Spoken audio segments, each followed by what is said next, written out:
Good morning hello everyone आमी मंजू आमार छोट्ट नतून भिडियोते तोमादेर सबाइके स्वागत। केमन आछो तोमरा सबाई? आमी भालो आछि कारण मेयेर शरीर भालो आछे ताई मनटाओ भालो आछे। बाट आमार बरेर कि जानि कि हयेछे किछु बोलछे ना, किरकम घुम मेरे आछे। आजके रविवार दिनेर ब्लग आमी रविवार दिनई शेयर करछि तोमादेर साथे।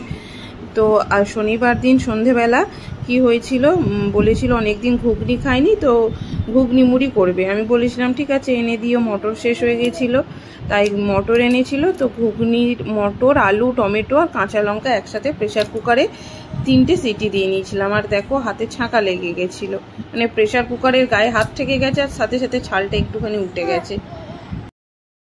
বর অন্য দিন যদি মন ভালো থাকে আগেই ডিসাইড করে নেয় যে রবিবার দিন কাজের চাপ কম থাকে তো রবিবার দিন কি রান্না খাওয়া হবে, বা বলে রবিবার আজকে একটু বাজার যাই, মাছ মাংস কিছু নিয়ে আসি, এরকম কিছুই বললো না। আজকে হঠাৎ বললো ঘরে যা আছে তাই দিয়েই রান্না করো, তাই রান্না করো। তো বলেই তো ছিলাম লাউ 3 দিন ধরে খাচ্ছি, একদিন তরকারি করলাম, একদিন লাউ দিয়ে মুগের ডাল করলাম, আর আজকে করব লাউ ছেঁচকি। নর্মালি কোনো মশলা নেই, লাউ ছেঁচকি করব। আর লাউয়ের খোসা আমি কিন্তু একদিনও ফেলিনি, টাকা পয়সা দিয়ে কেনা কোনো জিনিসই নষ্ট করা যাবে না। তো পরপর 3 দিনই লাউয়ের খোসা ভাজা করেছিলাম।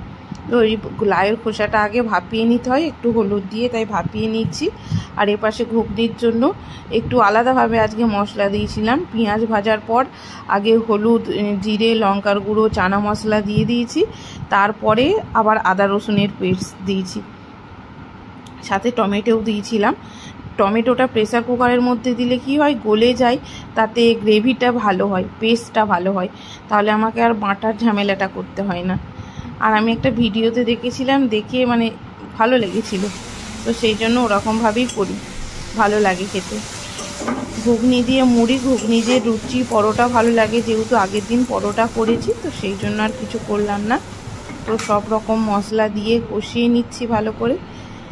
আর এদিকে ভাতের মধ্যেই আমি আলু দিয়ে দিয়েছি, ডিম দিয়ে দিয়েছি, 2টো ডিমের ঝোল করব আলু দিয়ে, আর কিছু নেই। আর একটুখানি লাউ আছে, ওই যে লাউটা ছেঁচকি করব, লাউয়ের খোসা ভাজা। এই ছিল দুপুরের মেনু। হ্যাঁ, আরও ছিল গুড়াম করেছিলাম, তো অনেক দিন ধরেই খাওয়া হচ্ছে একটু একটু করে, তো ভাবছি আজকে শেষ করে দেবো গুড়ামটা।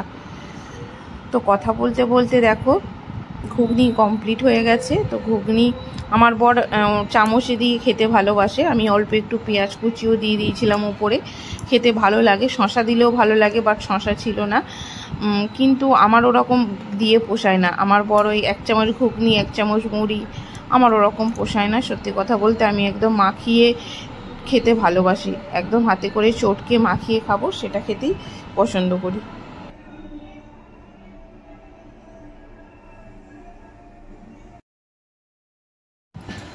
আমার মনে হয় যে খাওয়াটা নিজের রুচি অনুযায়ী খাওয়া উচিত, কারণ কথাই বলে যে নিজের রুচিতে খেতে হয় আর অন্যের রুচিতে পড়তে হয়। জামা কাপড় কথা বলছি, আপ রুচি খানা পর রুচি পারনা। তো লাউয়ের খোসাটা নর্মালি ভেজে নিচ্ছি কড়াইয়ে তেল দিয়ে, কোনো রকম ফোড়ন দিই না, শুধু নুন হলুদ মিষ্টি আর পোস্ত ছিটা দিয়ে দিই। আর লাউয়ের ছেঁচকিটা করার জন্য কিছু না, কড়াইয়ের মধ্যে শুধু জিরে আর শুকনো লঙ্কা ফোড়ন দিয়েছি, একটুও জল দিতে হবে না। লাউ থেকে যে জলটা বেরোবে সেই জলেই পুরো রান্নাটা হয়ে যাবে। আর শুধু পরিমাণ মতো নুন হলুদ আর মিষ্টি দিয়ে নামিয়ে নিতে হবে। কোনো রকম আদা রসুন পেঁয়াজ কোনো মশলা দিতে হবে না, শুধু একটু গোটা জিরে ফোড়ন দিতে হবে আর শুকনো লঙ্কা। তো রান্না বান্না কমপ্লিট করে তারপর একটা বন্ধু ফোন করেছিল, তো ওর সাথে কথা বলতে প্রায় 1-1.5 ঘন্টার উপর কথা বলেছি, তার জন্য আর রান্নার আর তারপর কিছু করিনি। তো সোজা খেতে বসে গেছি। কি করেছিলাম, তো খেতে বসে দেখো মেয়েকেও পাশে শুইয়ে রেখে দিয়েছি।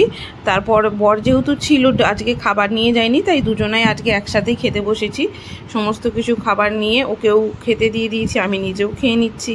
আর ভিডিওটাও সেরকম কিছু করিনি, বললাম যে স্পেশাল কিছু হলে তো স্পেশাল কিছু শেয়ার করব বলো। তো এখন ভয়েস ওভার দিচ্ছি, কাছে মেয়ে আছে, হয়তো শুনতে একটু প্রবলেম হতে পারে, প্লিজ ম্যানেজ করে নিও। চেষ্টা করি প্রতিদিন নতুন ভিডিও তোমাদের কাছে তুলে ধরার, যা আমি করি, যা আমার লাইফস্টাইল, যা জীবনযাপন, সেটাই তোমাদের সাথে শেয়ার করার চেষ্টা করি। ভিডিওটা কেমন লাগলো জানিও, ভালো লাগলে পাশে থেকো, লাইক করো, কমেন্ট করো। সাবস্ক্রাইব করো, রিকোয়েস্ট রইল। Thank you.